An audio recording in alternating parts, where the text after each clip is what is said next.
बच्चे के सक्सेसफुल होने के चांसेस किस में ज्यादा है? Most important thing to make your child successful is the ability to help others. अगर आपका बच्चा लोगों को हैंडल कर सकता है, he has full chance of being successful. Is there anything like born genius? वो पता कब चलता है? 15-20 साल के बाद. अगर आपको सही परवरिश नहीं मिली तो आपके जीनियस का कोई फायदा नहीं है. आज के एपिसोड में हमारे गेस्ट हैं doctor Sameer Dalwai, a leading developmental and behavioural paediatrician. आज हम उनसे जानेंगे ऑटिज्म होता क्या है, किड्स के लिए स्क्रीन टाइम ड्रग से भी ज्यादा डेंजरस क्यों है, क्या आजकल की सॉफ्ट पेरेंटिंग बच्चों को वीक बना रही है, एंगेजमेंट कोशेंट क्या होता है और वो IQ से भी ज्यादा इंपॉर्टेंट क्यों है.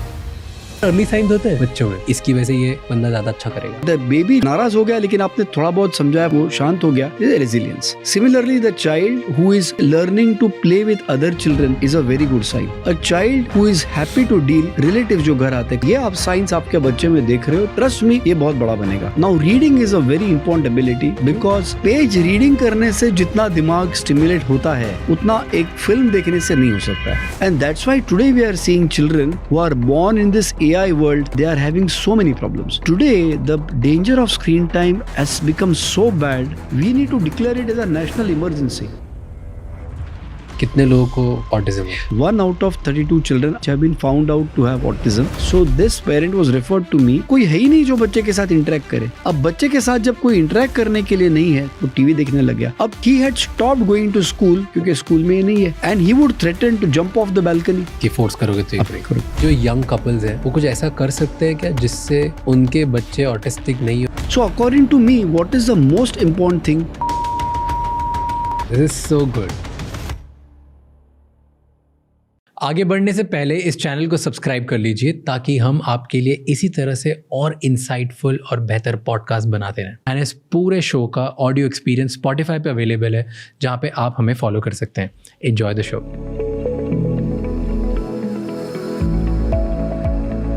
What do you think is better parenting? जो हमारे पेरेंट्स ने करी, I am talking about my, I don't know what yours, but strict थे, गलत काम कर तो चाटा पड़ता था, मार पड़ती थी. तुम्हें बहुत प्यार भी मिलेगा, हक भी करेंगे, बहुत अच्छे से भी रहेंगे, बट अगर तुमने गलत किया तो तुम्हें डंडे भी पड़ेंगे. Like it's a mix of both, right? Versus today जहाँ पे 3 पेरेंटिंग्स एक्चुअली बात करते हैं. So one is my parents, second is मेरे पापा के पापा, सो माई दादा. सिर्फ स्ट्रिक्ट, प्यार वार दिखाना नहीं, अप्रिसिएशन दिखाना नहीं, कुछ है ही नहीं. It's only macho. ये तरीका है, ऐसे ही होता है. हाँ. राइट? कुछ भी नहीं है कि बच्चे ने अच्छा काम किया तो हक करेंगे. हाँ. या कुछ सिखाएं, ये ऐसे चलते ही पत्थर की लकीर है. That is one way. Second is my way, मारा भी, प्यार भी किया.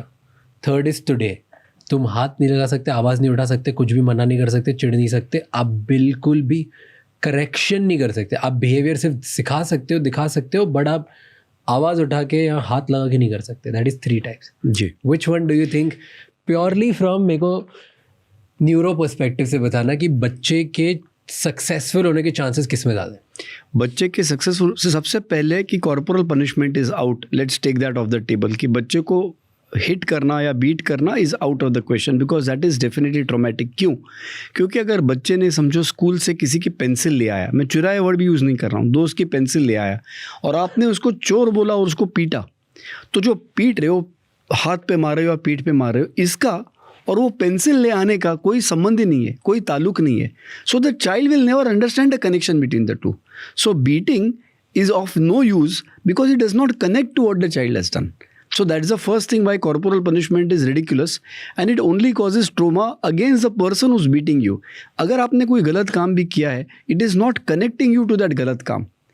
For example, अगर बच्चा पेंसिल ले आया और आपने देखा कि उसके बैग में दोस्त की पेंसिल है, so the ideal thing is to ask the child, भाई ये क्या किसी और की पेंसिल है, क्या हुआ? अगर आप जिस टोन से पूछते हो ना, वो सबसे ज़रूरी है. अगर आपने बोला तू चोर बन गया है, ये करता है, तो आजकल लोगों के, आपने ऑलरेडी उसे अगर जज कर दिया, उसे विक्टिम बना दिया, या पहले 10 बार ऐसे हुआ है और इस बार बच्चा ऑलरेडी उस मोड में कि बॉस मैं तो गया आज तो कल, तो बच्चा झूठ बोलेगा. ये नेचुरल रिएक्शन है. जो सेंसिबल इंसान है, जिसकी IQ अच्छी है, वो झूठी बोलेगा. इसमें कोई दो राय नहीं. एक स्टडी की गई कि even 3-4 year old children just to get through the situation will lie. तो ये कोई बहुत बड़ी मॉरलिस्टिक इशू नहीं है, वो सिचुएशन है। अगर आप बच्चे को प्रेशराइज करने वाले हो तो बच्चा झूठ बोलेगा। आइडियल सिचुएशन क्या, भाई किसी और की पेंसिल है क्यों लाए हो, तो बच्चा बोलेगा कि नहीं ये मेरी है। अच्छा लेकिन 2-3 दिन पहले हमने पेंसिल लाए थे उसमें तो थी नहीं। अभी आप थोड़ा सा प्रोब कर रहे हो, हल्के से प्रोब कर रहे हो, हाँ वो तो नहीं, अच्छा नहीं ठीक है वो शायद राज की पेंसिल मेरे बैग में रह गई। अच्छा कैसे रह गई, नहीं वो हम लोग दोनों साथ खेल रहे थे तो फिर जब मैंने पेंसिलें उठाई तो मैंने दोनों गलती से उठा ली। अच्छा कोई बात नहीं, तो अभी काम करते, तुम्हें पेंसिल पसंद है क्या, ये हाँ ये जो राज के मम्मी ने उसे पेंसिल दी थी वो बहुत अच्छी थी, मुझे बहुत अच्छी लगी। अब आपको ये नहीं बोला हाँ इसलिए तुमने चुराया, अभी ये होता है। Then we start to become the police inspector, हाँ देखो अभी ना कॉट यू, अभी आपको वकील बनना है, जज बनना है। अच्छा हाँ राज के पेंसिल चल ठीक है कोई बात नहीं, अगली बार हम पेंसिल अगली दफ़ा लाएंगे ना हम ये वाली तुम्हारी ले लेंगे। वेरी नाइस, अब बोलो कल बेटा ये राज को पेंसिल लौटा दीजिए। हाँ नो प्रॉब्लम मम्मी, क्योंकि देखो अगर वो घर जाएगा और उसकी मम्मी पूछेगी कि राज पेंसिल कहाँ है तुम्हारी, तो Raj will not be able to say, उसे पता भी है कि तुम ले गए हो, फिर भी वो बोलेगा कि नहीं समीर मेरा दोस्त है, मैं उसका नाम तो नहीं बता सकता। हो सकता है उसको मदर नाराज़ हो जाए उसकी। क्या तुम चाहते हो कि राज के साथ ये हो जाए, तो नहीं नहीं मम्मी मैं ऐसा नहीं चाहता, तो एक काम करो कल ना उसे पेंसिल लौटा दो और हम 2 दिन के बाद जाके तुम्हें ये पेंसिल दे देंगे। अब ये जब आप कर रहे हो आप बच्चे को कितना सिखा रहे हो विदाउट टीचिंग, आप बच्चे को समझा रहे हो या बच्चा थिंक्स कि भाई राज के साथ क्या हुआ होगा, एम्पैथी कि मेरे ये लाने से मुझे तो अच्छा लगा, पेंसिल मुझे जो मेरे पास नहीं थी मिल गई, लेकिन उसके साथ क्या हुआ, विदाउट ब्लेमिंग द चाइल्ड। ठीक है मुझे पेंसिल अच्छी लगती है, अगर मैं मम्मी को बोल देता शायद मिल भी जाती, मुझे लाने की ज़रूरत नहीं थी। फिर ये भी हो सकता है बेटा इतनी पसंद थी तो राज से बोल देता, दोस्त है यार दे देता तुझे पेंसिल। तो ये भी आपने सीखा कि कोई चीज़ पसंद है भाई जाके कम्युनिकेट करिए। तो ये 4 बेसिक चीज़ें हैं ना जो इंसानी ब्रेन में और पशुओं के ब्रेन में फ़र्क है। जब हम पशुओं से इवोल्यूशन हुआ हमारा, क्योंकि आपने पूछा कि ये 3 जनरेशन की बात कर रहे थे, मैं 10,000 जनरेशन की बात कर रहा हूँ। तो जानवरों में और इंसानों में मूलभूत फ़र्क क्या है, वो तो 4 पे चलते थे हम 2 पे चलते, ये एक फिज़िकल फ़र्क है, लेकिन मूलभूत फ़र्क 4 चीज़ों में है। जो हमारे फ्रंटल ब्रेन जो आगे का जो पार्ट है जिसको फ्रंटल लोब कहते हैं, उसमें प्री फ्रंटल पार्ट कहते हैं। अब इस पार्ट में हमें 4 चीज़ें सिखाई। सबसे पहला है डिलेड ग्रेटिफिकेशन, मतलब अब मुझे बहुत तेज़ भूख लगी है लेकिन यार अब हम बात कर रहे हैं तो मुझे मेरी जो भूख लगी है उसको मुझे थोड़ा डिले करना है, इंस्टेंटली मैं उठ के जाके खा के नहीं आ सकता। तो the ability to delay your satisfaction, delaying instant gratification. Second ability सीखिए रैशनल थॉट। हर चीज़ यस और नो में नहीं होती, ब्लैक और वाइट नहीं होती, गुड और ईवल नहीं होती, स्ट्रॉन्ग और वीक नहीं होती, उसके अलग अलग पहलू हैं जैसा अभी हमने डिस्कस किया। तीसरी बात है एबिलिटी टू कम्युनिकेट, हमारा पॉइंट ऑफ व्यू, हमारा रैशनल थिंकिंग के बाद जो माइंड में थॉट आए आप तक कैसे पहुंचाए और आपकी बात कैसे सुने। मगर चौथी एबिलिटी सबसे विशेष है और वो एबिलिटी है to think and plan as a group together. मैं आपको कन्विंस करूं कि देखिए ये जो शेर है ना उसे हम मार नहीं सकते, तो हम 20 लोग इकट्ठा हो जाते हैं, आप 10 लोग वहाँ से आइए, 10 लोग यहाँ से आएंगे, बहुत शोर करेंगे, वो शेर को डरा के उसको गड्ढे में गिरा देंगे और फिर उसका वध करेंगे। अब ये जो 10 लोग और 10 लोगों को इकट्ठे एक आइडिया दिया ना कि हम लोग will all work towards one goal, is the biggest ability और difference between humans and animals. तो आज हम देख रहे हैं कि the best way of parenting जो आपने कहा should be parenting of both. If the child is doing wrong, you should be able to tell the child to stop and get him to stop because he has not yet matured in his brain to understand the consequences. क्योंकि consequences सोचने के लिए your brain needs to get more and more mature.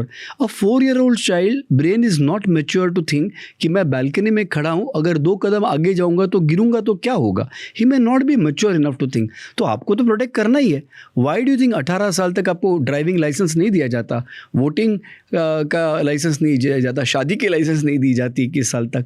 क्यों? Because it is assumed that whatever you need to deal with these situations, your brain is not yet mature.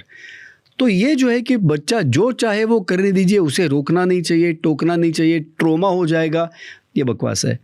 आप मुझे बताइए, आप disappointment आपको कब नहीं मिलती? पिछले 1 साल में कभी आप डिसअपॉइंट हुए? बहुत बार. पिछले 1 महीने में डिसअपॉइंट हुए? आज सुबह हुआ हूँ क्या? शायद अभी भी डिसअपॉइंट हो रहे होंगे. तो डिसअपॉइंटमेंट तो दुनिया की रीत है यार. अगर हम बच्चे को डिसअपॉइंटमेंट से दूर रखेंगे तो बच्चा लाइफ झेल ही नहीं सकेगा. ये कहते हैं, I read a quote somewhere that many parents make their child's life difficult by trying to make it too easy. Parents अपने बच्चे की ज़िंदगी बहुत मुश्किल कर देते हैं जब वो उसे बहुत आसानी से जीने दे रहे हैं. तो ये जो है ना कि डीलिंग विद डिसअपॉइंटमेंट, ये बहुत ज़रूरी है. मैं ये नहीं कह रहा कि बहुत सीवियर कुछ क्राइसिस आ जाए बच्चे पे, जैसे कोई पेरेंट्स अल्कोहलिक हैं, घर में मारपीट हो रही है, बहुत इस तरह का वातावरण, ये नहीं कह रहा मैं. लेकिन ठीक है, आज राज की पेंसिल तू ले आ, कल तुझे वापस लौटा नहीं है. ये जो चीज़ें, नहीं मम्मी मुझे वो पेंसिल चाहिए थी, ठीक है बेटा हम 2 दिन के बाद फिर ले लेंगे, लेकिन 2 दिन नहीं मिलेगी मुझे पेंसिल. ये डील करने की एबिलिटी पेरेंट्स ने करनी चाहिए. और इसलिए जो आपने कहा कि a bit of balance is most important, because life is all about balance. Do you think is there anything like born genius? ऐसा कुछ होता है रियलिटी? ये सच है? ये पता ही नहीं किसी को, क्योंकि बॉर्न होने के बाद जिस दिन पैदा हुआ तो किसी को पता ही नहीं चला ना कि ये जीनियस है. वो पता कब चलता है? 15-20 साल के बाद. अब 15-20 साल जो गए, बॉर्न एक दिन की बात थी. बीच में जो 15 साल हर दिन 365 डेज मल्टीप्लाई बाय 15 ईयर्स जो हो रहे थे, is that important to make the child a genius, और was that day of birth important to make a child a genius? So genes या कुछ बायोलॉजी के अकॉर्डिंग कुछ होता है कि a lot. कुछ लोग हैं जो जीनियस ही बॉर्न होते हैं? A lot. Genes give you the ability, like I explained to you, to have a good rational ability or to think, a good ability to delayed gratification, to be non-impulsive. We have seen in children who have hyperactivity, the parents are also hyperactive. Children who have learning disability, parents also have. So these genes also get transmitted. Similarly, good genes also get transmitted. But the point is, if you take a child and if you put him in a jungle, जैसे वो जंगल book की story है Mowgli की, वो तो, और 10 साल में उसको आप वापस इंसानों में ले आओ, वो किसी भी तरह से इंसानी एबिलिटी में काबिल नहीं है. अब वो जिस दिन बॉर्न हुआ था, क्या हम बोल सकते थे कि ये बॉर्न जीनियस नहीं है? तो it is the ability, not just the born ability, but how the child is raised.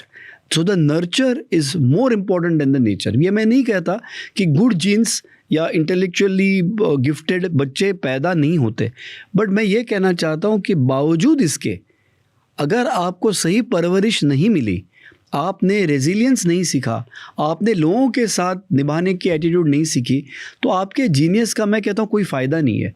And there are so many geniuses who are failures.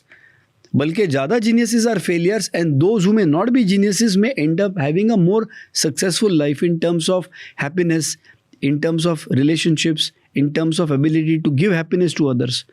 So according to me, what is the most important thing to make your child successful? मैं उसे एक मंत्रा कहता हूँ, serve to succeed. Serve to succeed. The most important thing for your child is the ability to learn to help others. And it should come naturally. Effort लेके कर रहा है तो मज़ा नहीं उसमें. You are making him unhappy. और ये कैसे डेवलप होता है? घर में जो है, आप बैठे, मम्मी हर बार आपको खाना लगे खिला रही, मम्मी प्लेट उठा रही, कभी आपने कुछ किया ही नहीं. First thing starts by serving in the house. तो हमारे पास जब बच्चे आते हैं, उसको हम शेड्यूल बनाना पहले सिखाते हैं, उसमें डेली एक्टिविटीज सिखाते हैं कि आप रखिए, एंड हाउस होल्ड चोर्स कराइए. Ability to pick up your plate and keep it back is activities of daily living. You are looking after your activity. साथ साथ डैडी की प्लेट उठा के भी अंदर रखना, मम्मी की प्लेट उठा के रखना is household activity, where you are helping mummy. Mummy की प्लेट उठा रहे हो आप. बट ये तो बहुत नेचुरली आता है बच्चों को करते हैं. आप नेचुरली की बात कर रहे हो. जो क्लिनिक में मेरे 3 चेयर्स हैं पेशेंट्स के लिए, और 4 लोग आ गए, मदर, फादर, बच्चा और दादाजी, बूढ़े बुजुर्ग दादाजी. चेयर पे पहले कौन बैठता पता है आपको मेरे क्लिनिक में? पहले बच्चा बैठता है, फिर फादर बैठता है, फिर मदर बैठती है, और बेचारे दादाजी खड़े रहते हैं. ये एवरी क्लिनिक आप जाके किसी से पूछ लीजिए, ये बिहेवियर है आजकल के बच्चों का. और कौन बोल रहा है उनको ये करने के लिए? वो दादाजी और फादर खुद. आप बैठो, पहले बच्चों को बिठा रहे हैं. ये जो संस्कार हो रहा है ना, कि हम ये नहीं समझ रहे हैं कि भाई वो जो बुजुर्ग आदमी को अगर मैं मेरे बच्चे को सिखाऊं, it is not about religion और वैल्यूज़ और anything like that. It is common sense to respect others. It's not common there at all today. आप बिलीव नहीं करेंगे राज, मैं जब बॉम्बे में रिलेटिव्स नहीं है, चाची मासी नहीं है, मैं पता है पेरेंट्स को क्या बोलता हूँ? गुरुद्वारे जाइए. एक तो वहाँ शांति होती है, कोई भागदौड़ नहीं है, एवरीबडी इज रिलैक्स्ड. मगर key factor there is langar, serving. हम पेरेंट्स को बोलते हैं आप करिए, देख देख के बच्चा भी उठा के प्लेट दे देगा, बच्चा भी किसी के जूते उठाएगा, बच्चा भी किसी को पानी पिलाएगा. ये जो है सर्विंग, सर्व टू सर्वाइव. अब स्टोरी देखिए. अब ये बच्चा जाने लगा स्कूल फाइनली. वो इतनी बातें नहीं कर सकता, academically is not so good, he is not so sharp. मगर होता क्या है, टीचर के हाथ से किताब गिर जाती है, सारे बच्चे हंसने लगते हैं. Correct, they all start giggling. छोटे बच्चे, टीचर के हाथ से किताब गिर गई तो उन्हें मज़ा आ गया, हंसने लग गए. ये बच्चा क्या करेगा, ये जाएगा किताब उठाएगा, टीचर को दे देगा. अब क्या हो गया, अब गेम पलट गया. अब ये बन गया टीचर का पेट. अब टीचर कहती है देखो यही एक अच्छा बंदा, तुम सब मिस्चीवस बच्चे हो. अब टीचर की पीठ घूम गई, शी टर्न्ड हर बैक. पीछे शरारत हो रही, हो सकता है इसी बच्चे ने शरारत की, किसी को पीटा हो. अब उधर लड़ाई चले, teacher turns back. Teacher will blame all the children except this child, कि वो बन गया टीचर का पेट. अब क्यों बन गया पेट, क्योंकि he helped her when the others were laughing at her. उसने किताब उठा दी. तो भगवान है, ये तो तुम शैतान हो बाकी सब. तो ये जो है सर्व टू सर्वाइव. अगर आप किसी के काम नहीं, किसी को आपसे लेना देना नहीं है, नोबडी विल प्रोटेक्ट यू. और जब स्पेशल चिल्ड्रन के पेरेंट्स को हम सिखाते हैं, सबसे ज़रूरी चीज़ है that your child should be able to spend 2 days with chachi, masi, bua, mami without you in their house, doing what chachi wants in chachi's house and doing what masi wants in masi's house.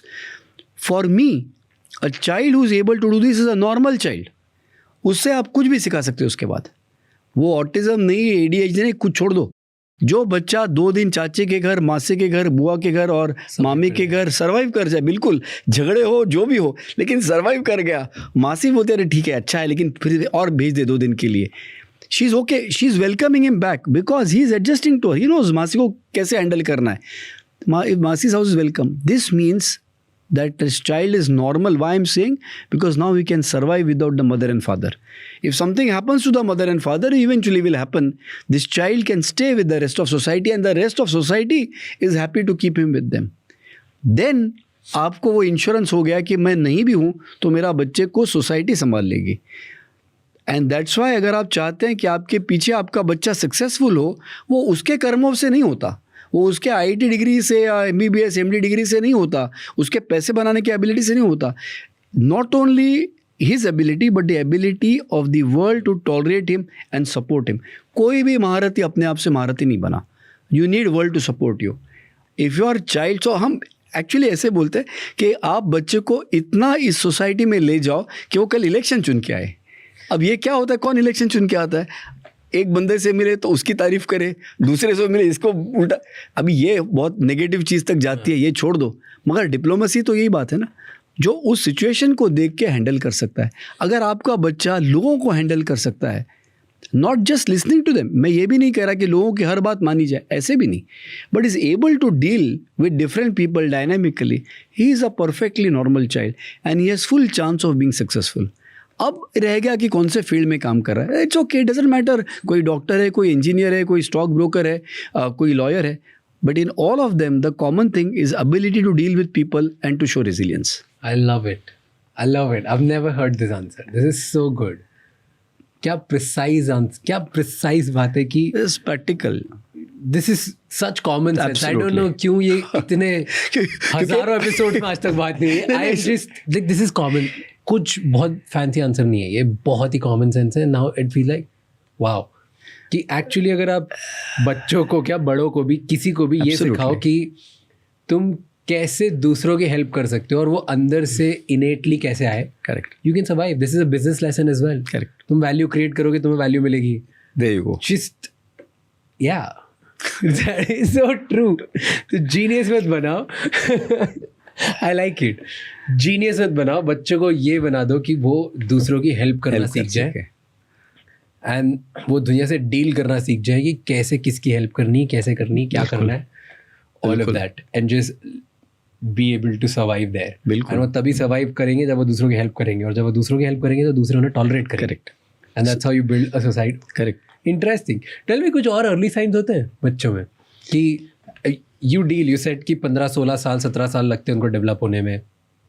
तो have you seen under 18, 0 से 18 के बीच में किसी बच्चों में कोई patterns या कोई early science which you feel कि इसकी वजह से ये बंदा ज़्यादा अच्छा करेगा, ज़्यादा अच्छा करेगा, जो अर्ली साइंस दिखते हैं आपको सक्सेसफुल बच्चों में? And we are talking about typical normal neurotypical children. Neurotypical kids. जी. क्या ऐसे साइंस होते हैं जिनको देख के यू कैन प्रेडिक्ट कि ये इंसान ज़्यादा बेटर करेगा लाइफ में? बिल्कुल। देखिए, कुछ बच्चे होते हैं जो छोटी छोटी बात पे रोते हैं, वो भी एबनॉर्मल नहीं है। डिसअपॉइंट होना, जैसे मैंने कहा, गलत बात नहीं है, मगर कितने क्विकली वो रिकवर करती है इशू है, कितने quickly they can come back to the normal temperament is very important.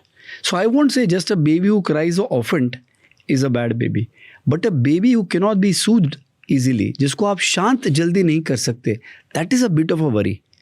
But the baby जिसको नाराज़ हो गया लेकिन आपने थोड़ा बहुत समझाया, फुसलाया, वो शांत हो गया, this is a resilience. Similarly, the child who is learning to play with other children, is learning to share, is a very good sign. A child who is happy to deal with the relative जो घर आते हैं, कभी चाचा आ गए, मामा आ गए, मासी आ गए, यार एक गिलास उठा के पानी दे दिया, अगर ये आप साइंस आपके बच्चे में देख रहे हो तो ट्रस्ट मी, ये बहुत बड़ा बनेगा, और कुछ नहीं तो पॉलिटिशियन तो बनेगा ही बनेगा, because the ability to connect with other people is the most important. So I am now talking professionally as a developmental paediatrician. The most important value for the child is not at what age your child is sitting और at what age your child is standing. सबसे ज़रूरी value है आपके बच्चे की human engagement capacity क्या है. Human engagement से मेरा मतलब ऐसा है, आप एक फादर रूम में बैठे हैं और लैपटॉप पे बैठा है, अब बच्चा आ रहा है रूम में, अब क्या वो फादर की तरफ जा रहा है या क्या वो लैपटॉप को खींच रहा है. अगर 10 आउट ऑफ 10 टाइम्स वो रूम में आके लैपटॉप को ही खींच रहा है तो also it's part of fault the father's fault that he has never made himself more engaging with the child. If a child एक रूम में आता है और 4 लोग बैठे हैं, आने के साथ क्या बच्चा जाके सबको स्माइल करता है, हैंडशेक करता है, हाई फाई करता है, या कॉर्नर में जाके अपना मोबाइल लेके अपना 1.5 GB डेटा का डील यूज़ कर रहा है. अगर बच्चा लोगों से इंटरेक्ट कर रहा है, ह्यूमन एंगेजमेंट दिखा रहा है, इंटरेक्शन दिखा रहा है अलग अलग लोगों से, आपके दोस्त आगे उनके बच्चे के साथ, आपका बच्चा क्या उस बच्चे से इंटरेक्ट करने में, एंगेज करने में कुछ साइंस दिखा रहा है, that is very very very important. तो अब मैं ये कहने लगा हूँ कि जब IQ, पेरेंट्स से IQ तो हम उसका रूपांतर सोचते हैं कि इट इज़ इंटेलेक्चुअल क्वोशेंट और intelligence quotient. The new IQ is not the intelligence quotient, it is the interactive quotient. कितनी देर तक आपका बच्चा दूसरों के साथ एंगेज रहता है, उससे आपको ये सब पता चलेगा कि आगे चल के इसका इंटरैक्टिव क्वोशेंट, एंगेजमेंट क्वोशेंट क्या होगा. The second of course is if you go to a little older child, 4 years, 5 years, how much does the child like to read? Now reading is a very important ability because, good question. देखिए क्या है, जब तक आप human engagement कर रहे हो तो जो ह्यूमन सामने है उनसे आप एंगेज कर लिए, 2-3 साल में चाचा, मामा, मासी वगैरह सबके साथ आप वाकिफ़ हो गए, आपने सब सीख लिया कि यार मामा के साथ ऐसा करना है, चाची के साथ ऐसा करना है, ठीक है. अब इसके आगे क्या? अब आपका brain is super brain already, क्योंकि आपने ये सब सीख लिया.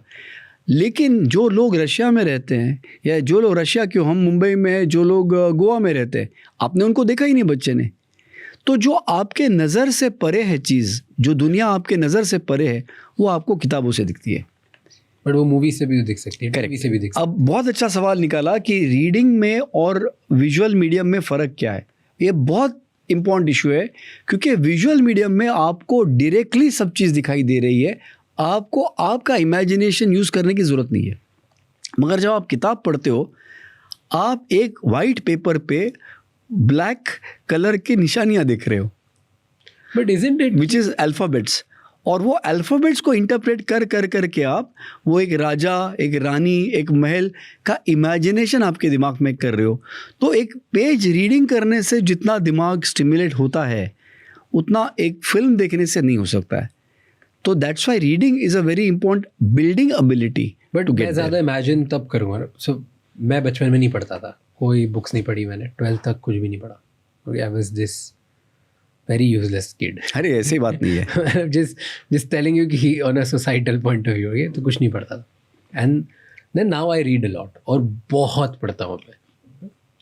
So when I watch movies, तो मैं मूवी में अगर राजा देखता हूँ, कैसल देखता हूँ, तो मेरी तो इमेजिनेशन एबिलिटीज़ वहाँ से विजुअली मैं पिक कर लेता हूँ. एंड जब मैं बुक पढ़ता हूँ, अगर बुक में मेंशन होता है किसी राजा का, किसी कैसल का, तो मैंने जो विजुअल देखा होता है वो होता है. प्लस अगर बुक में एक आध कुछ वर्ड होता है तो मन से उसमें ऐड करके और थोड़ी इमेजिनेशन बड़ी कर लेता हूँ.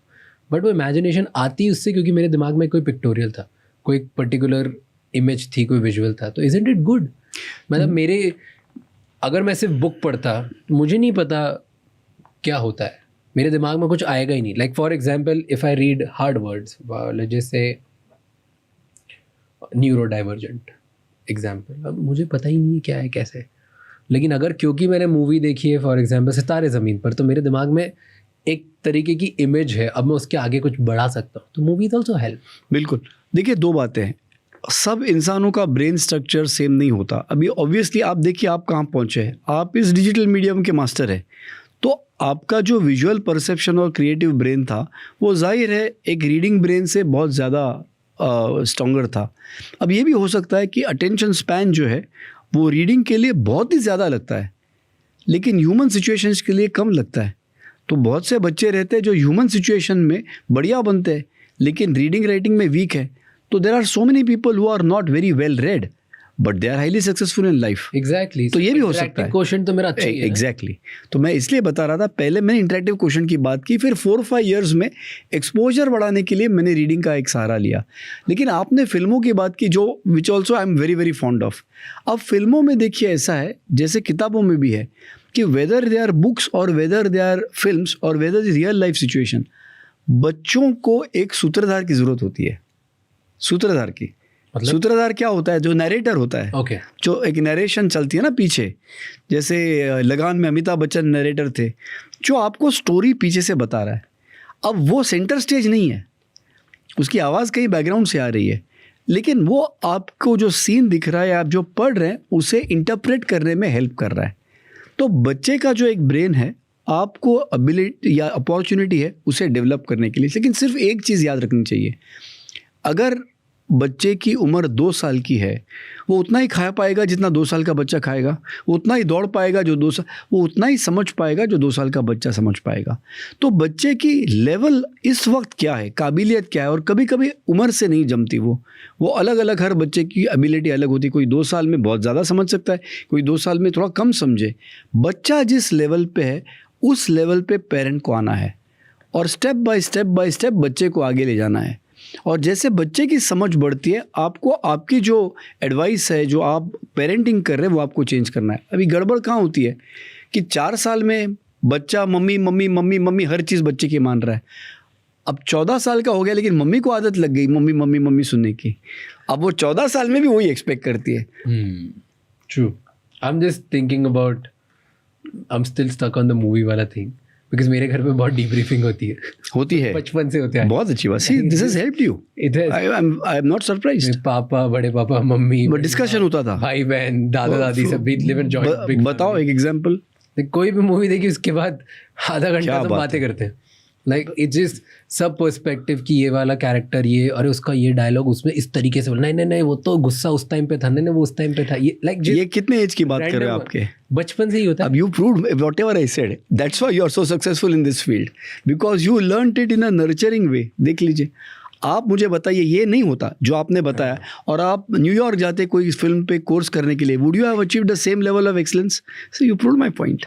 I'm just thinking, I don't know. तो जो घर में जो एटमॉस्फेयर आपको स्टिमुलेशन मिलती है, that actually is the more. अभी आप जाके अभी भी कोई न्यूयॉर्क में कोर्स कर सकते हो. सिर्फ मूवीज नहीं, मतलब इट जस्ट कोई सीरियल भी होता है, कोई मैच भी होता है, तो मैच के एंड में like just talk about. And usually इतना जब आप बोल रहे हो तो I am thinking even harder. हाँ, मैच में भी सिर्फ ये बात नहीं होती है कि जीता कौन हारा कौन, ये बात होती है अरे उस टाइम पे वो स्ट्रेस में आ गया था तो इसलिए उसने ना बैट ऐसे घुमाना लगा. तो स्ट्रेस, एक्सप्रेशन, एंगर, वो उस टाइम पे चढ़ा रहा था. यू नो आप क्या कर रहे हो? This is what the whole family. सो आपने कहा कि सिर्फ जीतने और हारने की बात नहीं, अगर वो होती तो बाइनरी होता, कौन जीता कौन हारा. आप रैशनल थिंकिंग कर रहे हो, इसने ऐसा क्यों किया, उसने. This is how the brain actually stimulated to think. So you should be very very thankful to your family. But isn't it common? हर फैमिली में नहीं होता. अब नहीं हो रहा.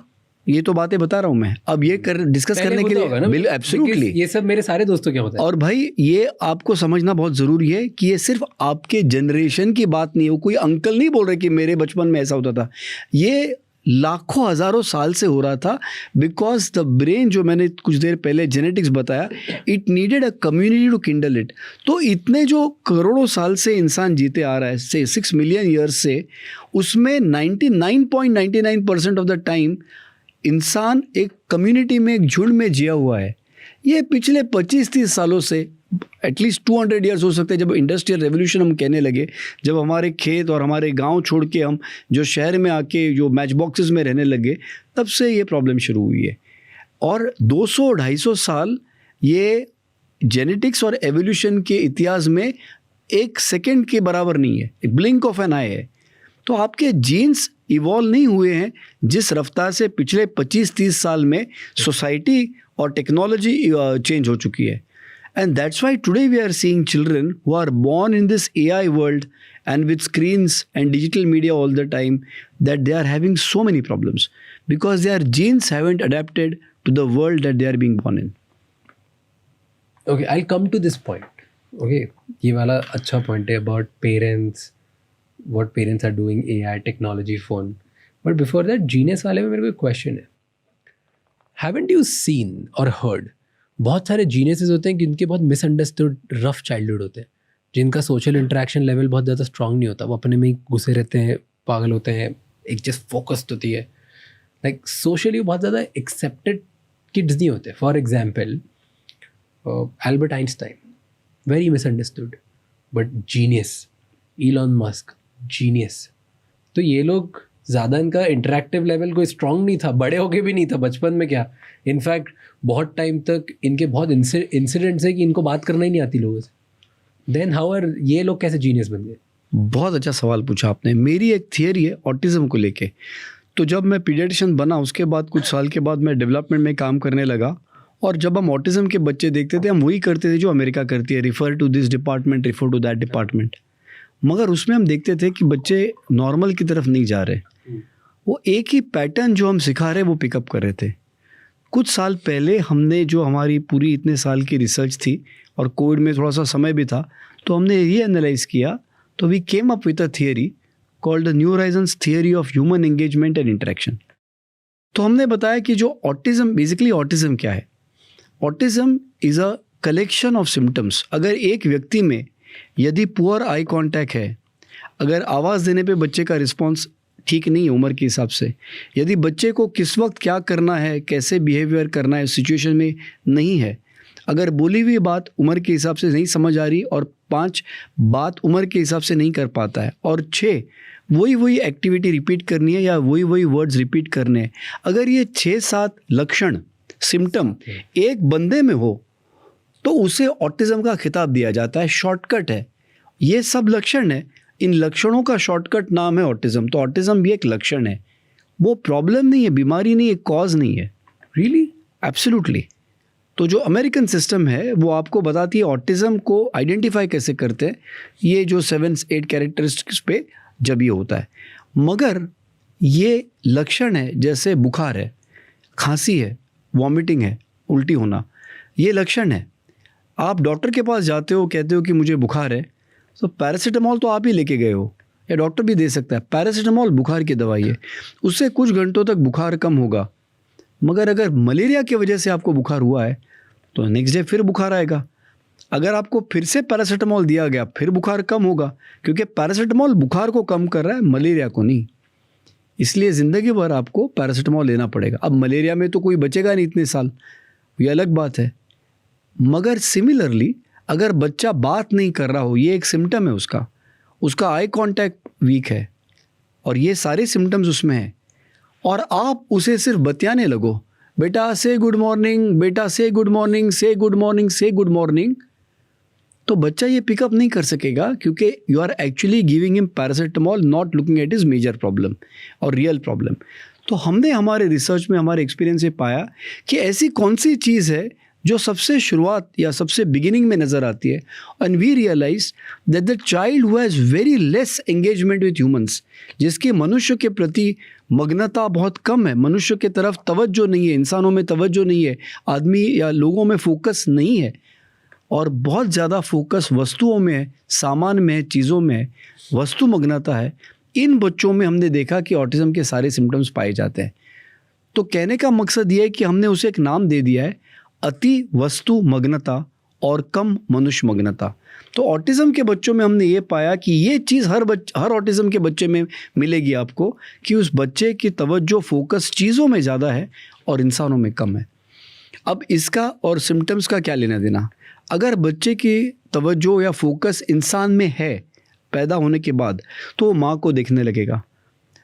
अगर बच्चा रोता है तो समझता है कि माँ के मुझे उठा लेती है, तो ये ह्यूमन एंगेजमेंट चल रहा है. कभी कभी देखता है कि मैं रोता हूँ लेकिन वो नहीं आती है, तो समझता है कि जब रूम में मम्मी नहीं है, दिखाई नहीं देती, और मैं रोता हूँ तो नहीं आती. रूम में है और मैं रोता हूँ तो आती है. तो क्या करना चाहिए, जब रूम में है तब रोना चाहिए, रूम में नहीं है तब रोने में मतलब नहीं. अब कब रोना है कब नहीं रोना है ये समझ आता है, इसे बिहेवियर कहते हैं, कि मुझे कब क्या करना है कब नहीं करना है. तो पहला माइलस्टोन हो गया मनुष्य मग्नता. अब मनुष्य को देख देख के आप बिहेवियर सीख रहे हो, कब क्या करना है कब नहीं.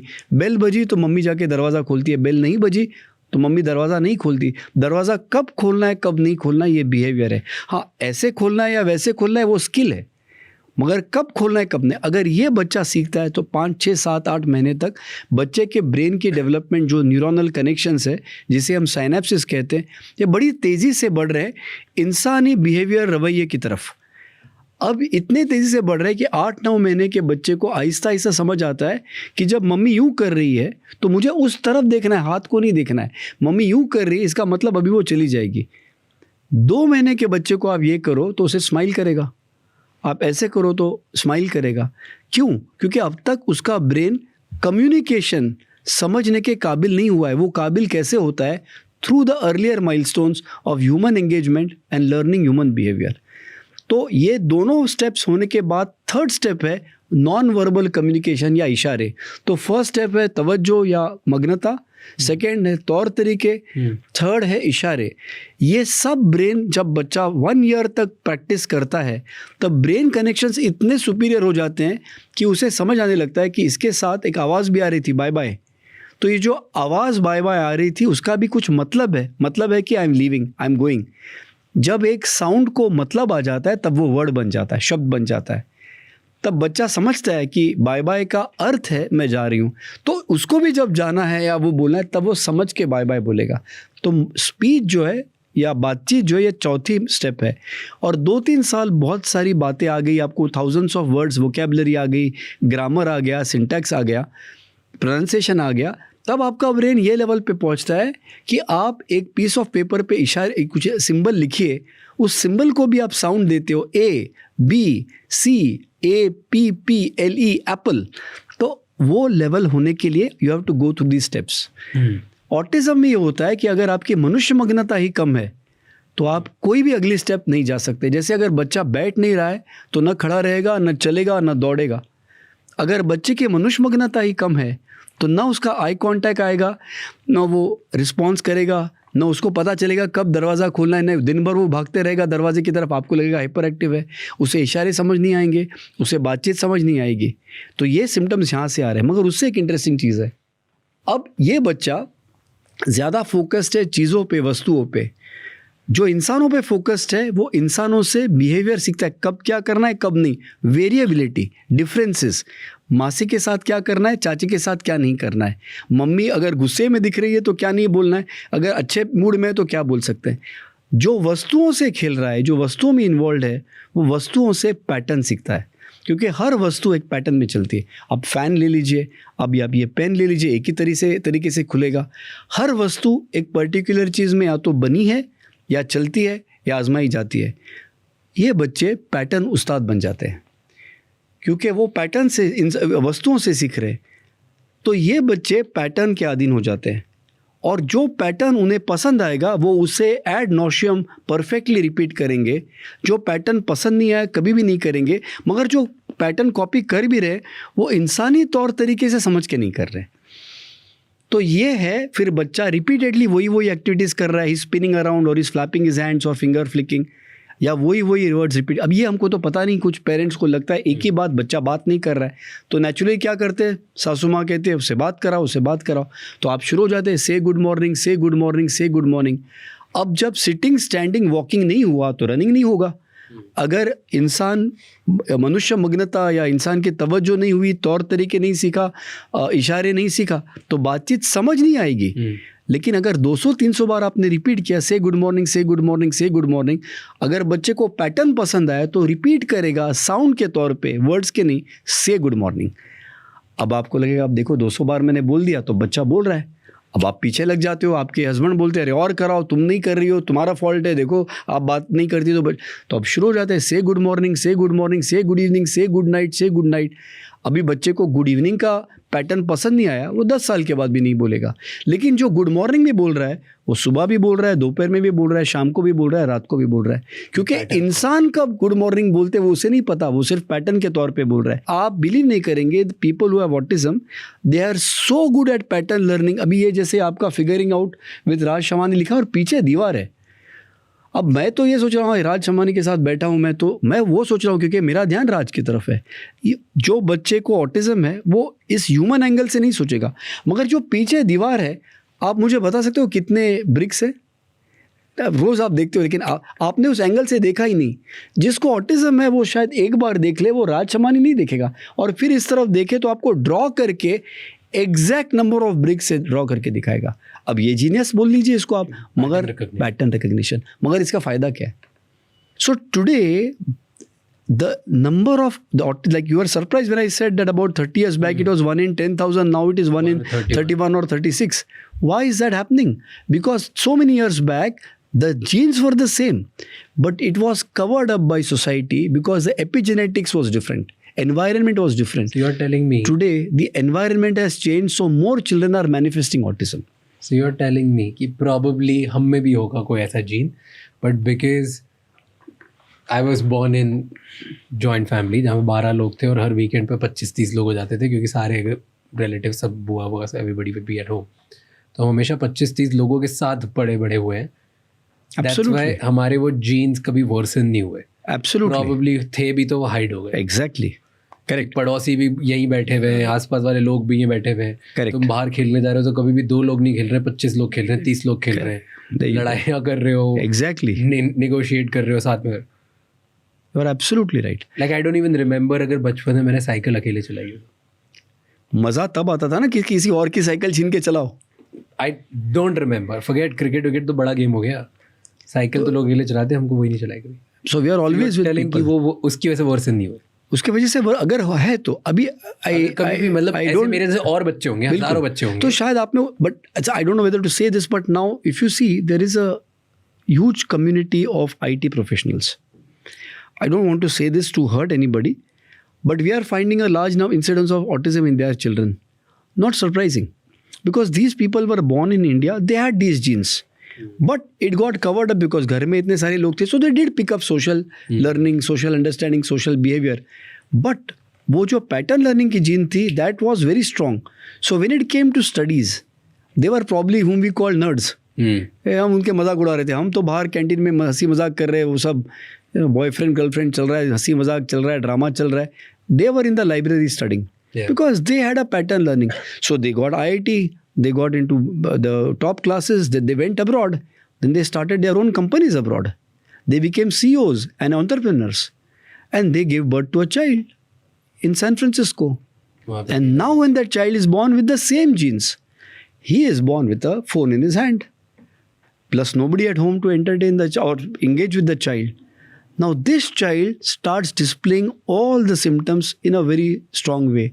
Poor eye contact, no response to name call, doesn't know how to behave when, doesn't know ishare, doesn't know बातचीत, keeps repeating the same nursery rhymes again and again. पहले तो लगता है ये तो जीनियस है, अभी मैंने 2 कंपनी चालू की, ये तो 20 करेगा. बाद में पता चलता है कि नहीं, there is something going wrong. Now let me tell you, many of them when they come back to India, फिर माँ बाप बोलते हैं क्या कर रहे हो तुम लोग, अकेले हो, एक्सेट्रा एक्सेट्रा, यहाँ ले आओ. अब जब बच्चा वापस आता है, भले वो सिटी में रह रहा है, मगर फिर भी दादी दादा चाची इन 3 to 4 months the child actually starts improving. अब ये कैसे हुआ? सोशल स्ट्रक्चर की वजह से. So he is getting what he lacked. But unfortunately, bhai, what's happening is today we have thousands of factories across our country trying to copy the same thing that the US does in teaching the child object-oriented therapies or pattern-oriented interventions. I won't take the name of any subject or any modality because those people, the subject is not bad. But what has happened today is people have realized कि भाई what do the parents want? They want the child to speak. हाँ जी. We know that वो pattern में speak करता है. अब उसके साथ रिपीट करते रहो, से good morning, say good morning, say good morning बोलेगा. अब जब पहले बार जो बच्चे के कंठ से गुड मॉर्निंग भी निकला तो वो नहीं देख रहे कि से गुड मॉर्निंग बोल रहा है, बच्चा बात कर रहा है. अब वो डेस्परेट क्यों है? क्योंकि बेचारे पेरेंट्स की तो मजबूरी है कि स्कूल में एडमिशन नहीं देंगे, मजबूर है. तो इसमें एक्चुअली मैं ये बता रहा हूँ कि जो पेरेंट्स का जो बुरा हाल हो रहा है कि देन स्कूल बोलते हैं कि बच्चा बात नहीं करता है, अभी बोल रहा है ना गुड मॉर्निंग, अब एडमिशन दे दो, अब ख़त्म हो गई बात. अब स्कूल में जाके रीडिंग राइटिंग भी पैटर्न में, अब थेरेपियाँ भी करो जहाँ पे और पैटर्न सिखाए जा रहे हैं, उसकी भी पैसे भरो, स्कूल की भी फ़ी भरो. उसके बाद एक शैडो टीचर भी लगता है क्योंकि the child doesn't know how to behave with other people, he has never interacted with people, so he will get anxious, he will shout, he will scream. तो shadow teacher is there to make the child sit without disturbing the rest of the class. अब उसके 24,000 अलग से. अब ये सब चलने के बाद 2 साल 4 साल हज़ारों लाखों रुपए खर्चे कर रहे, मगर एक दिन अगर शैडो टीचर एब्सेंट है क्योंकि वो बीमार है तो बच्चे को गेट से रिटर्न किया जाता है राज. तो आपने कौन सा इंक्लूजन कर लिया? आपने कौन सी थेरेपी कर ली? क्या इंटरवेंशन कर लिया? सो बेसिकली आप सिर्फ मेंटेनेंस कर रहे हो. जिस बंदे को मलेरिया है आप उसे पैरासीटामोल दे रहे हो, और एक ही बंदे का फ़ायदा हो रहा है जो पैरासीटामोल बेच रहा है, जो पैरासीटामोल बना रहा है, because this is the best business in the world. कभी भी ख़त्म नहीं होगा डिमांड फॉर पैरासीटामोल. अब कोई ना कोई तो पूछेगा भाई कब तक पैरासीटामोल खाएंगे? तो पहले ही कन्विंस कर दो कि autism is an enigma, autism is a mystery. यार तुम जाके डॉक्टर को बोलो यार क्या हुआ है, तो डॉक्टर बोला वो टाइफाइड हुआ है, तो क्या करना है? डॉक्टर बोले नहीं, टाइफाइड इज़ एन एनिग्मा.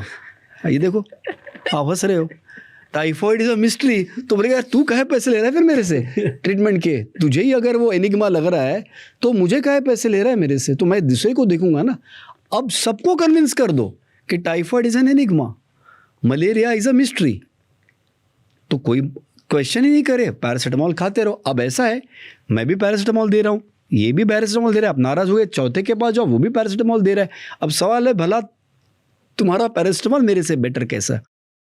मगर इशू ये है कि अब गवर्नमेंट इसमें आ रही, बोली नहीं नहीं ये तो बहुत बुरा हो रहा है, हमको सब्सिडाइज करना चाहिए. 2 रुपये में पैरासीटामोल मिलती है तो गवर्नमेंट 50 पैसे में दे रही है. अब गवर्नमेंट को भी लग रहा है अच्छा काम कर रहे हैं, एंड वो जेन्युइनली फील कर रहे हैं कि अच्छा कर रहे हैं, मगर दे क्या रहे 50 पैसे में? Paracetamol. Okay, question on this. कुछ बच्चे जिनको जो स्पेक्ट्रम पे होते हैं ऑटिज्म के, वो बहुत बड़े जीनियसेस भी बन जाते हैं. एंड यूजुअली टेक वर्ल्ड में बिल्कुल टेक जीनियसेस को बोला जाता है कि उनको बॉर्डरलाइन ऑटिज्म है, स्पेक्ट्रम पे है वो, राइट? वर्सेस कुछ नहीं बन पाते. बिल्कुल. क्या डिफरेंस होता है? जैसे I was reading about it कि लोग ऐसे बोलते हैं कि एल्बर्ट आइंस्टाइन बिल्कुल को ऑटिज्म था, बिल्कुल, दा विंची को ऑटिज्म था, इलॉन मस्क को ऑटिज्म एक लेवल के स्पेक्ट्रम, बिल्कुल, राइट? तो ये लोग इतने बड़े globally they became the best in the world, बिल्कुल, वर्सेस एक दूसरा बच्चा इसको ऑटिज्म हो. क्या डिफरेंस होता है? देखिए ये सब जीन्स और नर्चर, नेचर और नर्चर के इंटरप्ले का कमाल है. Some child may not have a very the gene problem may not be, the genetic component may not be very bad, but it also depends on how the society has been with you. So like I said, when you talked about Leonardo da Vinci or Albert Einstein, they were born 100 years back or more. They did have that social structure at that time which supplemented their innate lack of human engagement. So they could pick up. And like I said, there were not too many objects. So they did become human engaged better and better. They were never so good to become diplomats or politicians. They were not the most successful socially. But at the same time, artistically, or at the same, the pattern gene was their savior. So whatever was art or whatever was economics or whatever was physics, whatever is patterned, music, it's pattern. At the end of the day, you have the same rhythm or the tone. A child will sing exactly with the same tune and tone that Mohammad Rafi साहब sings. Never make one scale में एक आवाज नीचे, एक सुर ऊपर नीचे नहीं होगा. Because they are brilliant at patterns. So earlier, because society had that human engagement, that community element that I spoke about, the community element was designed to overcome these problems. And then in their field of choice, they were geniuses because at the same time, they were not too involved in going to मामी's house, चाची's house, दोस्तों के साथ तफरी करो, इतना नहीं था. अपने में थे. So आज यार हम दोस्तों के साथ भी जा रहे हैं, पिक्चर भी देखने जा रहे हैं, मस्ती भी कर रहे हैं, तो पढ़ाई थोड़ी तो कम ही होगी. जो ये सब नहीं कर रहा है और सिर्फ फिजिक्स पढ़ रहा है, वो ऑब्वियसली उसको तो गोल्ड मेडल मिलेगा. तो मुझे ये बताना है कि वर्ल्ड को अगर इम्प्रूव किया है, अगर वर्ल्ड के बड़े से बड़े प्रॉब्लम सॉल्व किए हैं, ये इन लोगों ने सॉल्व किए हैं, हमने नहीं. हम तो दोस्ती यारी में लगे रहे, रिश्तेदारी बिरादरी में लगे रहे. ये सिर्फ प्रॉब्लम सॉल्व करने में लगे थे, वो डिस्ट्रैक्टेड नहीं थे. इसलिए जो बड़े बड़े इन्वेंशंस है जिन्होंने वर्ल्ड के लिए एक बेनिफिट किया है, ये इन लोगों ने किया है, जिनके पास ये जीन्स थे. और आज भी मैं कहता हूँ कि अगर उनको ह्यूमन एंगेजमेंट दी जाए और ऑब्जेक्ट इन्वॉल्वमेंट से हम दूर रखें, नॉट जस्ट मोबाइल्स बट ये जो इंसेसेंट रीडिंग राइटिंग है, पैदा नहीं हुआ तो ABCD चालू करना है, red colour, blue colour, purple colour बताओ, स्क्वायर बताओ, ट्राइंगल बताओ. अगर इस चीज़ों से हम कुछ सालों तक इनको दूर रखेंगे, we will get more and more of these people who will be brilliant in society. And my message to parents is this: never ever believe any doctor who says that your child has autism, oh it's over, nothing can be done, oh yes severe autism. ये severe mild क्या है? उस दिन का photograph है. यार आपके पेट में आज पेट खराब है तो आप भी थोड़े से इरिटेट रहोगे. आज आपको जुकाम हुआ है तो आप भी थोड़ा, you are not maybe your usual self. आज मैं पहली बार राज शमानी से मिल रहा हूँ. यार राज शमानी ना करते रहता है, ये अब ये फोटो निकाल दिया मैंने, अब ये मैंने बना दिया, आज के डे में मैंने लिख दिया कि you keep shifting your fidgety. ये हो गया डायग्नोसिस, लेबल बन गया. तो इसका कुछ मतलब नहीं है. I have to know Raj's journey, कि what has Raj travelled in the last 10 years before I know him, before I can say अच्छा अब ये अगले साल ऐसे करेगा. आज के फोटोग्राफ लेके मैं तो आप जब ये टेस्ट करते हो, ये मुझे बोलना है आपके शो में, ये जो ऑटिज्म ADHD के रिजल्ट्स आते हैं ना, मैं खुद कराता हूँ मेरे सेंटर में, इसमें नीचे लिखा होता है when the result is interpreted. ये मैं सब पेरेंट्स से बताना चाह रहा हूँ. आप रिपोर्ट नीचे पढ़िए, it is high probable probability of autism, high probability of ADHD. क्यों? क्योंकि autism ADHD are a collection of symptoms. If these symptoms exist beyond a particular proportion in the child and there are more than 2 standard deviations in the population, then आपको वो खिताब दिया जाता है. Why is it necessary? ये भी बताता हूँ. Because when you are doing research, you need a level playing field, baseline. Because otherwise, if you don't have something to group the population by, you cannot compare them with other population.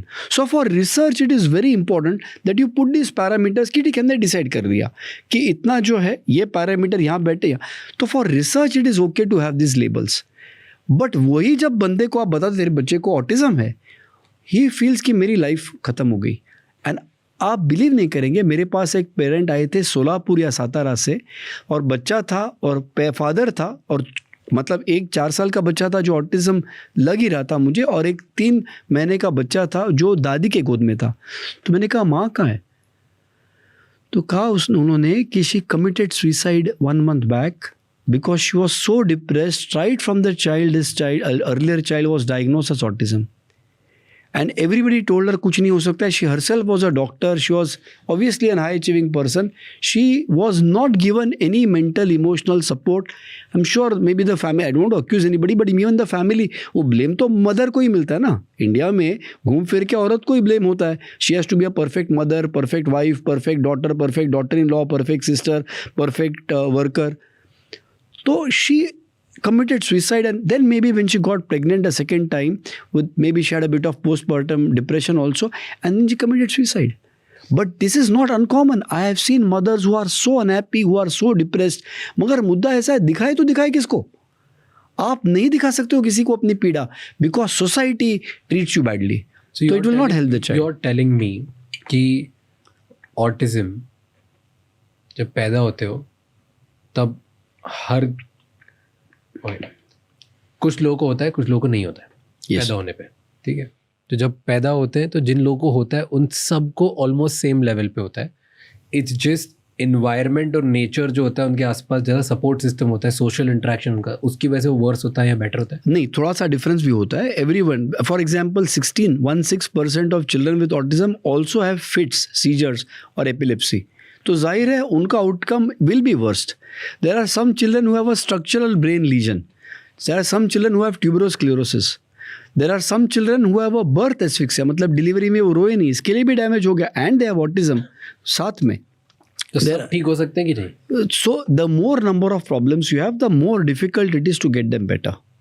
For example, if you have a Down syndrome child and autism, so you have a double hit.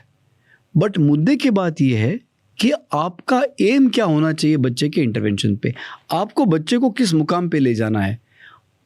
Most people have this कि मेरा बच्चा बात करेगा तो जिएगा, मगर वो बात करने के लिए वो समझ के, तो उसके लिए मैंने एक एनाग्राम बनाया IMP। What is normal speech? Speech is not what comes out, words that come, sound that comes out of your mouth. Speech is knowing when to speak something and when not to speak, and the qualification for that is IMP, which stands for interaction, meaningfulness and purposefulness. तो जब मैं आपसे बात कर रहा हूँ, interaction होना चाहिए। मैं ऐसे भी बैठ के बात कर सकता हूँ, बात तो वही, मेरी लैंग्वेज अच्छी है, but it cannot be communication क्योंकि इंटरैक्शन नहीं है।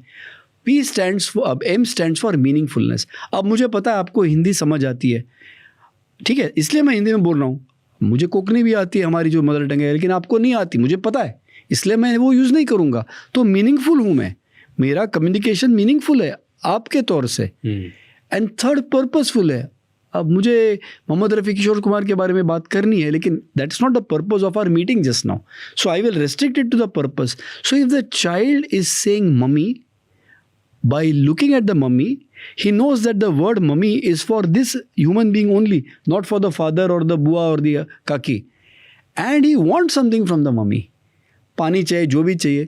जब वो IMP के साथ मम्मी बोल रहा है, that time it is a true word. True.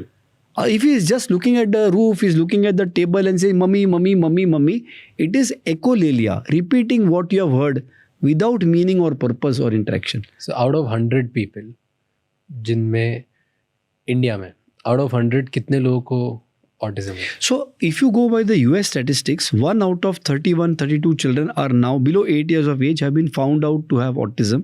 But again, it is based on the tick principle. It's largely rating of this thing. But one fact is true, that the number of children who are exhibiting these symptoms is increasing. Okay. And I believe it is largely an epigenetic issue, a change in the environment issue, where we are decreasing the human engagement to these children and worsening their object involvement. So now there is also this term called virtual autism, which is not scientifically defined anywhere. But perhaps what it means is children who do not have a genetic component of autism, but are showing signs of autism. वो क्या होता है कि वो पैदा होते हुए नहीं थे, बाद में हुए। इंटरनली उनको कोई डिफेक्ट नहीं था, या कोई डेफिशिएंसी नहीं थी, या कोई जीन्स एबनॉर्मल नहीं थे, मगर आपने उनको मोबाइल और टीवी और स्क्रीन के सामने इतना बिठा दिया कि चूंकि वो मोबाइल देख रहे थे, उन्होंने मम्मी डैडी को देखा ही नहीं। इनेटली इंटरनली उनको मम्मी की तरफ देखना, डैडी की तरफ देखने में कोई कमी नहीं थी, मगर आपने उनको सामने स्क्रीन के ही बिठा दिया और दिन भर वो स्क्रीन देख रहे हैं। अब वो ऑब्जेक्ट ओरिएंटेड बन रहे हैं, because that is very interesting. तो पैदा नॉर्मल हुए थे, नाउ वो ऑटिस्टिक सिम्टम दिखा रहे हैं। मगर उसको जानने का फ़र्क यही है कि आप बस ये स्क्रीन टाइम और ये ऑब्जेक्ट इन्वॉल्वमेंट कट कर दीजिए, and the kid can be brought back far more easily, because अंदर internally genetically he didn't have a problem. But I will tell you today, one of the most difficult things to do in the house or in today is to get the child to stop being addicted. There are parents I've seen that when we do their tests, they don't show autism. Their genetics tests are normal. All their evaluations are normal. But the child is just... So there was a friend of mine who had recommended a journalist. Mother was working somewhere. Father was a journalist. Dadi thi, she had passed away 2-3 years back. So this child is now 12 years old. When he's around 14 years old now. So during COVID time, this happened to many children. The human engagement got cut off. A normal child. He doesn't, neurotypical child. He didn't have any problems. But social interaction got cut off. And then at home, you are watching OTT or screen all the time. Worst, even academics and the school came online. तो वो आपको 6-6 घंटे वो भी देखना था. There was nothing else to do. So free time में also you're online. Yeah. Parents were working on home. You also saw them online. अब वो दादी थी. अब ये होते होते कोविड में unfortunately she also passed away. अब कोई है ही नहीं जो बच्चे के साथ इंटरेक्ट करे. अब बच्चे के साथ जब कोई इंटरेक्ट करने के लिए नहीं है तो बच्चे के पास और कुछ है ही नहीं चारा. वो टीवी देखने लग गया. अब मोबाइल और स्क्रीन जो है वो इतना पावरफुल मीडियम है that it can hook you completely because it triggers your dopamine. Games है, you can do gaming, it get triggered into that dopamine, instant gratification, bunch Correct. of things together. So now once the child gets hooked onto it, so this parent was referred to me. He was a few minutes away from my Dadar clinic. हाँ जी. He had stopped going to school. Why? क्योंकि school में ही नहीं है. अब उसको मेरे clinic में 5 minute के वॉकिंग डिस्टेंस पे लाना भी नागवार था. Parents could not get him out of his house to come there. couldn't do anything. And he would threaten to jump off the balcony. कि फोर्स करोगे तो ये break. अब पेरेंट्स ये भी पढ़ लेते कि फादर ने ना बोल दिया मोबाइल के लिए तो बच्चे ने कुछ अपने आप का हार्म कर लिया. तो ये सिचुएशन है. क्या ये कोई बीमारी है जो अंदरूनी थी? नहीं. Was it genetic? Was it autism? No. But today, the danger of screen time has become so bad that we need to declare it as a national emergency. It's just like all the other addictions. But I'll tell you, it's worse than narcotics. Why would you say it's like narcotics? It's worse than narcotics. Why? क्यों? कोई भी पिताजी अपने बच्चे के लिए narcotics खरीद के नहीं लाएगा ना यार. And what I'm worried about, Raj, really is worst is to come. So the last few years, because of replacements of this pados, the neighborhood, lack of social engagement, increasing social isolation, no opportunity to learn behavioral issues, behavioral, cognition. Children were directly into schools. You were in that binary pattern. And we started getting so many hyperactive children, anxious children, behavioral. Now, with the advent of AI, आप मुझे बताओ क्या होने वाला है. आप और मैं भी नहीं तय कर सकते ये वीडियो फेक है या रियल है. आप और मैं भी तय नहीं कर सकते. 4 महीने का 5 महीने के बच्चे को आप AI दिखाओ तो कैसे तय करेगा. दूसरी बात, अब ये एड्स आ रहे हैं इंस्टाग्राम पे. एक बच्चा है, बेबी है, बेटी, अब लड़की 3 साल की, वो शेर की सवारी कर रही है. देखा आपने? ऐड आता है, वो ऐड आ रहा है और बता रहे कि आप 150 रुपये या 200 रुपये में वो ऐप डाउनलोड कर लीजिए और आपके बच्चे का पिक्चर बुक बनाइए कि वो शेर की सवारी कर रही है, हाथी की सवारी कर रही है, घोड़े की कर रही है, गधे की कर रही है, राक्षस की कर रही है, और फिर उसको डाउनलोड करिए 150 रुपये में और बच्चे का पिक्चर बुक बना के अब उसको पिक्चर बुक दिखाइए. यार एक तो दुनिया मत दिखाइए. मासी चाची के यहाँ जाने के लिए फुर्सत न आपको है ना आपके बच्चे को जाना है. आप घर में बिठाइए और उसको पिक्चर दिखाइए कि मैं शेर पे बैठी थी, मैं गधे पे बैठी थी. अगले बार फ़र्ज़ करो कभी रियल शेर आ गया हो तो बच्ची जाके बैठ जाएगी उसके ऊपर. तो गधा आएगा तो गधे के साथ चली जाएगी. किसके साथ क्या करना ये अगर reality perception, I am coming to the serious part, अगर आप रियलिटी परसेप्शन ही बच्चे का डेवलप होने नहीं दे रहे हो, जैसा मैंने कहा ये सब चीज़ें डेवलप करनी पड़ती है. Rational thinking, communication, delayed gratification, they are not inborn. Truly you need to develop them. You have the genes but they need to be kindled. अगर आप AI में ये सब कर रहे हो तो मुझे डर ये है कि बच्चों का जो एक्चुअल रियलिटी वर्सेस इमेजिनेशन जो वो ही नहीं होगा. आपको एक मैं बात बताता हूँ. What was the worst punishment किसी क्रिमिनल को देते थे? Solitary confinement. वो काला पानी सुनते आप? तो वर्स्ट क्रिमिनल, तो जब हमारे फ्रीडम फाइटर्स को ब्रिटिश वर्स्ट समझते थे, उनको वर्स्ट पनिशमेंट देने के लिए काला पानी भेजते थे. आज 2 लाख रुपए में आपको एक डिवाइस मिलती है. क्यों हंस रहे हो तुम?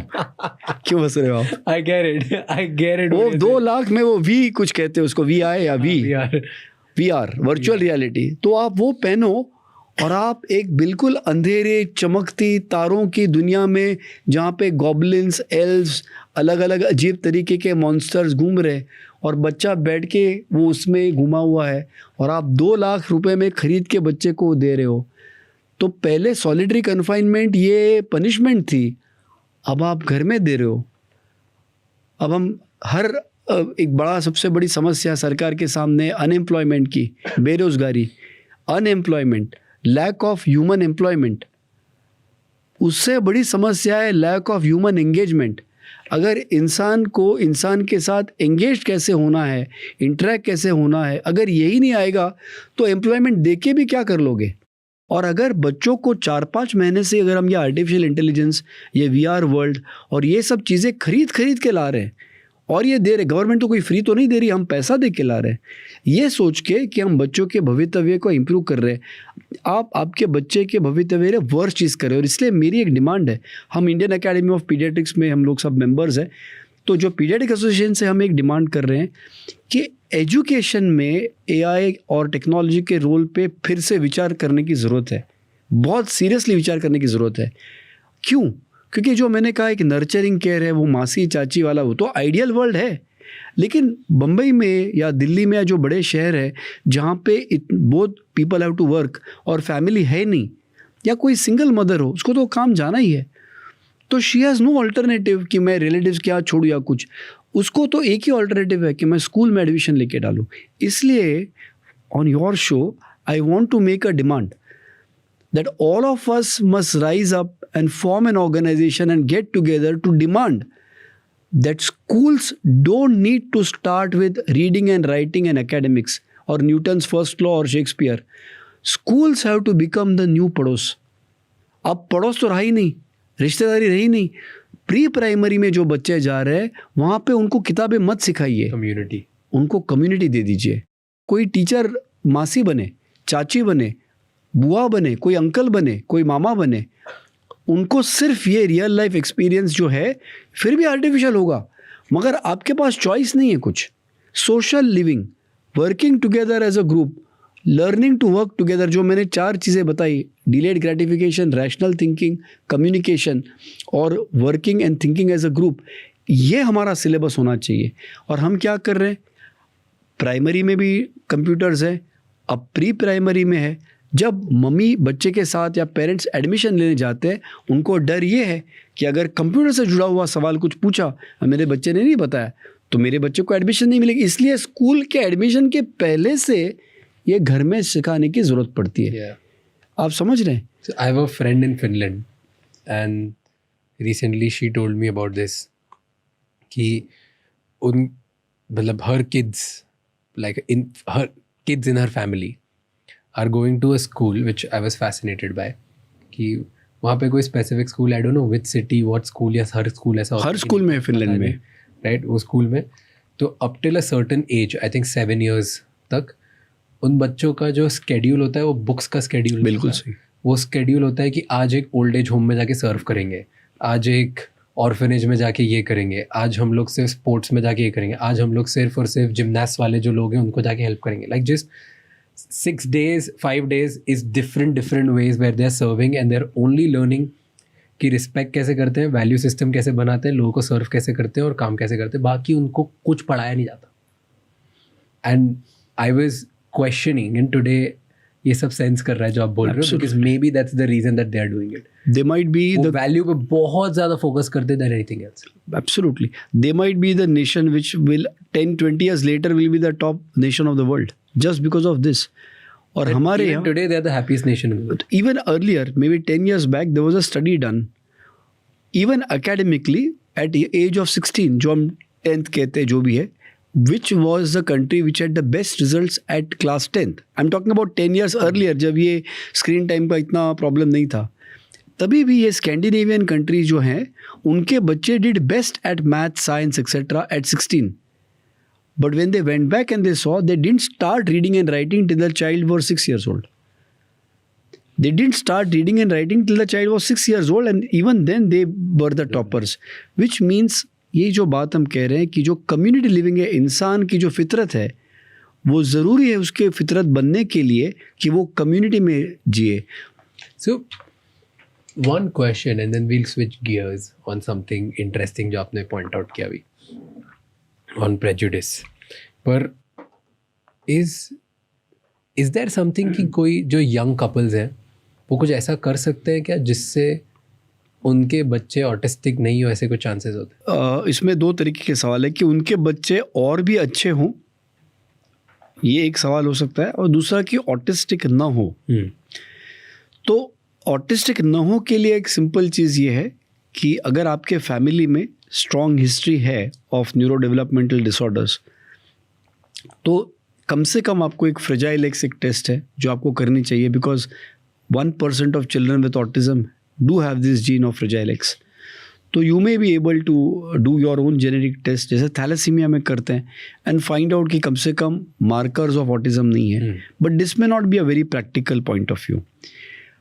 In practice, I would say that how will you even prevent, even if your child has those genes, by being the way human evolution and humankind has been, when your child is born, keep him away from all objects, not just screens. और बहुत ज़्यादा बच्चे के साथ human engagement करिए, समय रखिए। But before birth can they do something नहीं, एज कपल्स? नहीं, ऐसे कुछ ये नहीं है। बिल्कुल। तो there are some theories coming up with certain micro nutrients etcetera, मगर कोई प्रूव्ड नहीं है। तो अभी ऐसा है कि there are some micro nutrients which science has still not discovered, मगर जो नेचुरल फूड है जो हम सालों से खाते आ रहे हैं, आई वुड सजेस्ट कि जो माता है, जो माँ बनने वाली है, और ये बात ज़रूरी है कि वो मदर का जो डाइट है प्रेगनेंसी के बाद ज़रूरी नहीं है, कंसेप्शन के पहले ज़रूरी है। और ये हम बहुत देख रहे हैं अभी कि पेरी कंसेप्शनल, मतलब आपका जब गर्भवती होने वाली हैं उस दौरान या उसके पहले 3-4 महीने में आपके बॉडी में सारे न्यूट्रिएंट शामिल है या नहीं है। क्योंकि जब आप गर्भवती बनेंगी, बिल्कुल पहले दिन से उस जीव को, गर्भ को हर न्यूट्रिएंट लगेगा जो जीने के लिए, जीवन के लिए ज़रूरी है। और हो सकता है there are some vitamins that we are still not aware about, मगर वो नेचुरल एनवायरनमेंट में तो है ही ना। तो मदर्स को और फादर्स को भी मैं कहूँगा कि वन इज़ अवॉइड अल्कोहल, शराब अवॉइड करिए, स्मोकिंग कट डाउन कर सकते तो करिए, लाइफस्टाइल इंप्रूव करिए, क्योंकि ये सबसे फ़र्क पड़ता है। Sleep is the most important thing. आपको 7-8 घंटे and at a good hour, मतलब all of us are guilty, हम लोग 2 बजे सोते हैं, लेकिन ये अवॉइड करना चाहिए। और सबसे ज़रूरी है आपको खुश रहना चाहिए, बिकॉज बहुत अभी रिसर्च अवेलेबल है कि अगर आप स्ट्रेस्ड हैं और आप अनहैप्पी हैं तो आपके इम्यूनिटी पे असर पड़ता ही पड़ता है। और आपके भी मैंने सुना, some guest had come, he said कि उसका डायरेक्ट रिलेशनशिप कैंसर के साथ है। तो इतना तो डेफिनेट है कि आपके लाइफ पे उसका असर पड़ता है। और उसमें थोड़ा सा मैं डिस्टिंक्शन करूँगा, आप बहुत मेहनत कर रहे हो, आपको स्ट्रेस है, बट आप एंजॉय कर रहे हो उस काम को। आप 18 घंटे काम कर रहे हो बट आप एंजॉय कर रहे हो, उसका इतना बुरा असर नहीं होता। मगर आप 10 घंटे काम कर रहे हो जिससे आप परेशान हो और आप खुश नहीं हो, उसका नेगेटिव इफेक्ट बहुत पड़ता है और ये आपके डायरेक्टली इम्यूनिटी पे असर करता है। तो जाहिर है कि आपकी जो रिप्रोडक्टिव कैपेसिटी या जो गैमेट्स है उन पे भी फ़र्क पड़ेगा। तो पेरेंट्स को ये सोचना चाहिए कि आप पहले उस लेवल, ये एक सिचुएशन में हो जो आप रेडी हो पेरेंटिंग के लिए। True, thank you so much. I had a lovely chat with you. Same here. तो बहुत मज़ा आया बात करके। एक्चुअली अभी हम ब्रेक में सिर्फ यही बात कर रहे थे, विच वी रेयरली डू, कि हमें ना आज कुछ करना ही नहीं पड़ा। Like you just came prepared और आप बस ऐसा था कि मैं आपसे एक क्वेश्चन पूछता था और आप मेरे अगले 5 क्वेश्चन आंसर कर देते थे एक बार। क्या बात। So thank you so much for doing this and being lovely guest. I really enjoy talking to you. काफ़ी नई चीज़ें सीखने को मिली एंड आई डिडंट नो कि इतने बड़े मेंटल हेल्थ इशू या एक टाइप का जो न्यूरो डिसऑर्डर है, right, which is going on all around the world, उसको आप इतने सिंपली, इतने ईजी लैंग्वेज में समझा सकते हो विद सच इंटरेस्टिंग फैक्ट्स, क्योंकि ये टॉपिक बहुत बोरिंग और कॉम्प्लेक्स भी हो सकता है। I am amazed and I'm genuinely happy that we did this. Thank you so much. If coming from you, it's a very big compliment. But let me tell you also, again, as a developmental pediatrician, you are an amazingly down-to-earth person. और ये जो skill है ना, to completely destroy all barriers between you and I'm assuming not just me, must be all your guests. It's a wonderful big talent and it's God gifted. You cannot learn this. और आपकी जो popularity है, just using one parameter of popularity, is very well deserved because that good human जो engagement है which makes people obviously then they'll say you're a good human is very important, and you are a very good role model of it, of how to be polite, not aggressive, not too submissive, yet allowing the other person to express themselves. Show आपका है, मगर you allowed me to have a large part of the say. तो ये आपका बड़कपन है. Thank you sir, thank you so much. आप expert हो, आपसे शो बनता है. Thank you so much. I really enjoyed being on your show. Thank you, and may you prosper and do much better. And आपके जरिए समाज का फायदा हो. थैंक यू सो मच ये एपिसोड एंड तक देखने के लिए. अब आपको 3 चीज़ें करनी है. सबसे पहले इस चैनल को सब्सक्राइब कर लो, क्योंकि जितना आप सब्सक्राइब करोगे उतने ही बेहतर और वैल्यूएबल गेस्ट हम ला पाएंगे आपके लिए. नंबर 2, मुझे कमेंट्स में बताओ इस एपिसोड में आपको क्या अच्छा लगा और क्या गंदा लगा, ताकि हम वो मिस्टेक्स रिपीट ना कर पाए. एंड कौन से ऐसे गेस्ट हैं जो आप देखना चाहते हो वापस हमारे पॉडकास्ट पे, ताकि हम उन्हें लेके आएँ और आपको ज़्यादा से ज़्यादा वैल्यू दे पाएँ. एंड नंबर 3, ये एपिसोड किसी एक इंसान के साथ ज़रूर शेयर करना, क्योंकि one conversation can change someone's life. I'll see you next time. Until then, keep figuring out.